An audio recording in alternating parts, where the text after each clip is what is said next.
కోటి సంతకాల కార్యక్రమం దిగ్విజయంగా రాష్ట్రమంతా 175 నియోజకవర్గాల్లో కార్యక్రమం జరగటం, అది గవర్నర్ గారికి అందజేసే విధానంలో ఇవన్నీ సమీకరించుకునే కార్యక్రమంలో భాగంగా మా ఏలూరు నియోజకవర్గంలో సుమారు అక్టోబర్ 22 నుంచి అంటే దీపావళి ముందు నుంచి మేము ఈ కోటి సంతకాల కార్యక్రమం ఇక్కడ మా ఏలూరు నియోజకవర్గ ఆఫీస్ లో ఇక్కడ మా పార్టీ శ్రేణులందరితోటి ఒక సమావేశం ఏర్పరచుకుని అందరికీ కూడా విధి విధానాలన్నీ మాట్లాడుకుని దీంట్లో భాగంగా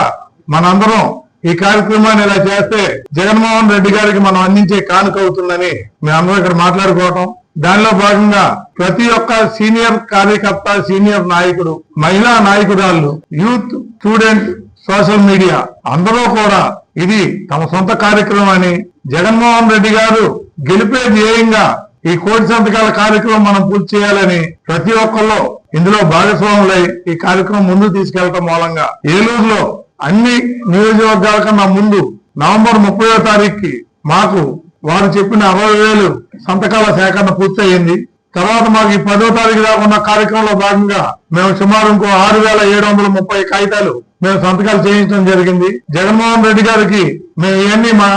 జిల్లా కార్యాలయం ద్వారా రేపు ఉదయం 10 గంటలకు ఏలూరు పవర్పేట రైల్వే స్టేషన్ కూడలినందు ఈ యొక్క సంతకాల మేము ఏవైతే సేకరించామో ఈ సంతకాలన్నీ మా పార్టీ ముఖ్య నాయకులు, పార్టీ కార్యకర్తల సమక్షంలో ప్రజలందరికీ ఇవన్నీ మేము డిస్ప్లే చేసి అందరికీ చూపించి ఈ సంతకాల కార్యక్రమమే జగన్మోహన్ రెడ్డి గారికి మనం ఇస్తున్న కానుక అని చెప్పి అక్కడి నుంచి మేము వెంకటరామ థియేటర్, రమామహల్ థియేటర్ మీదుగా జీవీ మాల్ దగ్గర ఉన్న మా రాజశేఖర రెడ్డి గారి విగ్రహానికి మేము నివాళులు అర్పించి అక్కడి నుంచి మా జిల్లా అధ్యక్షులకి ఈ యొక్క సంతకాలు సేకరించిన ఈ యొక్క పత్రాలన్నీ అందజేయడం జరుగుతుంది. ఈ కార్యక్రమంలో మా ఏలూరు పార్టీ శ్రేణులందరూ భారీగా తరలి వచ్చి ఈ కార్యక్రమం పూర్తి చేస్తారని మేమందరం కలిసి రేపు ఏలూరులో గలం తొక్కుతాము అని చెప్పి మేమందరం మీ మీడియా ద్వారా మేము తెలియపరుస్తున్నాం.